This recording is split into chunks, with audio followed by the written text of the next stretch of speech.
Yeah, all this thing to my father, right? I live in this world for my father. Um, I've been isolated a lot of my life. I've been on my phone I had a phone since the first grade. So just getting some things off my chest. So, because my family always told me, like, nobody wants you around, this and that.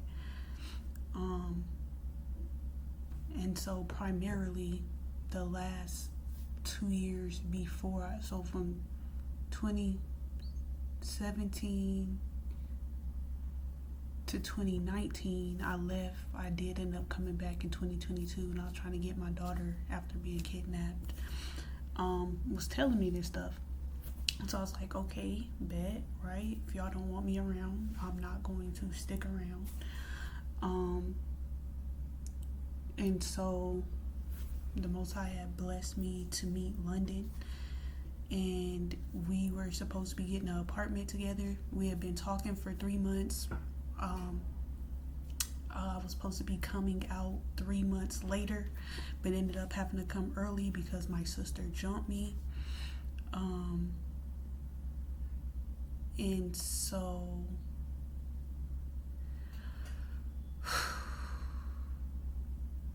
my sister and my mom jumped me.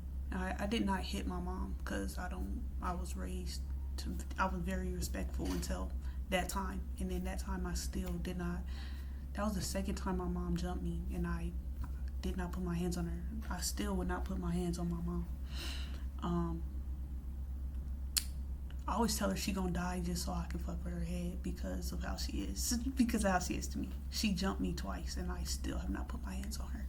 She was literally beating the fuck out of me, and I did not touch her at all.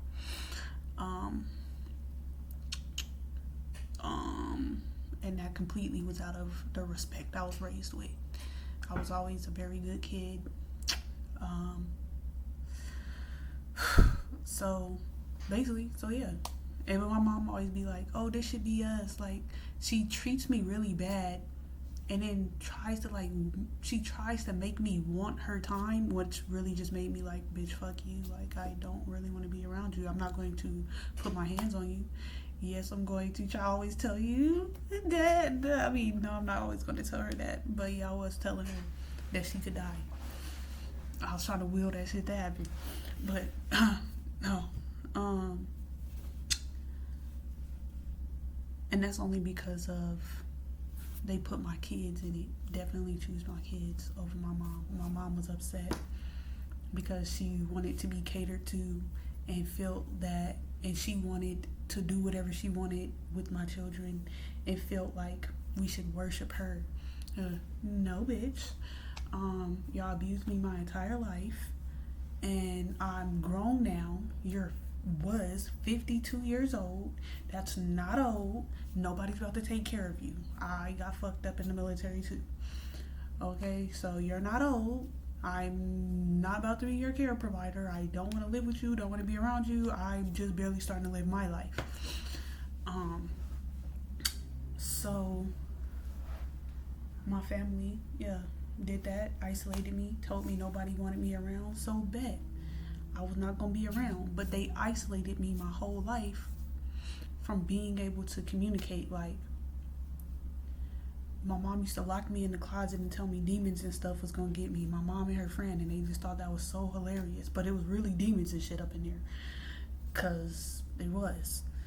And so, like, they had these little code words, and different people had little code words and stuff. So that they would say, like, certain things, like orange juice or whatever. But that really meant, like, something was going to happen later. Right? And so they would do things to make me look crazy. Like, we'd be out in public and they say these little code words. For that I know I'm about to get tortured later. And then so I just start freaking out, and everybody's like, oh, she's crazy. Like, no. So and then the way that they only speak for gain. If you make a point, they change the whole, like, and everybody act and pretended like I just spoke complete gibberish, and they could not understand anything that I was saying.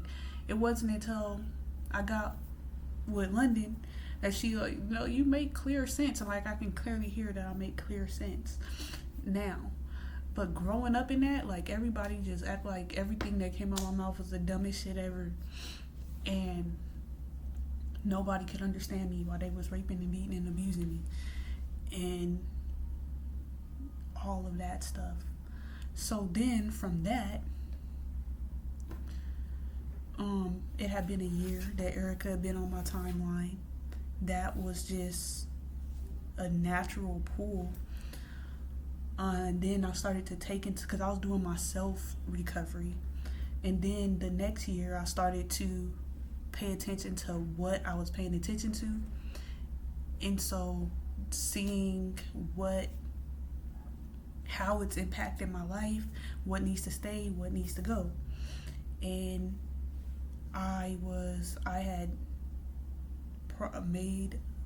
seeking the Most High, as I always am seeking the Most High, and dedicated my life to the Most High.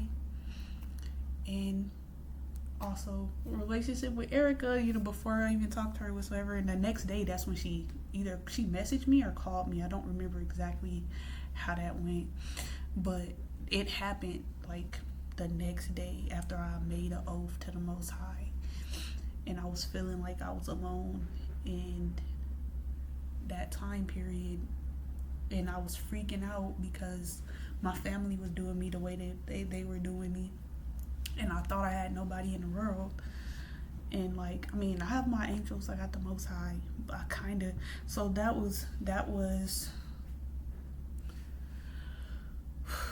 so this is where I'm at in my healing, trying to move forward, letting Erica go, because that never took sale.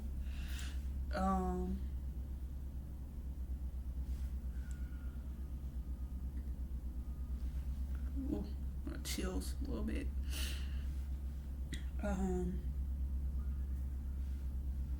don't know, figuring things out.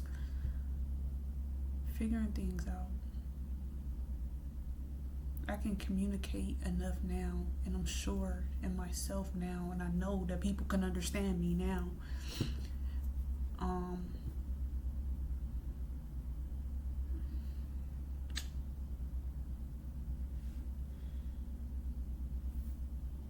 don't know. Sometimes my heart is heavy, like now. But man, I don't know. I'm just giving everything to the Most High's hand.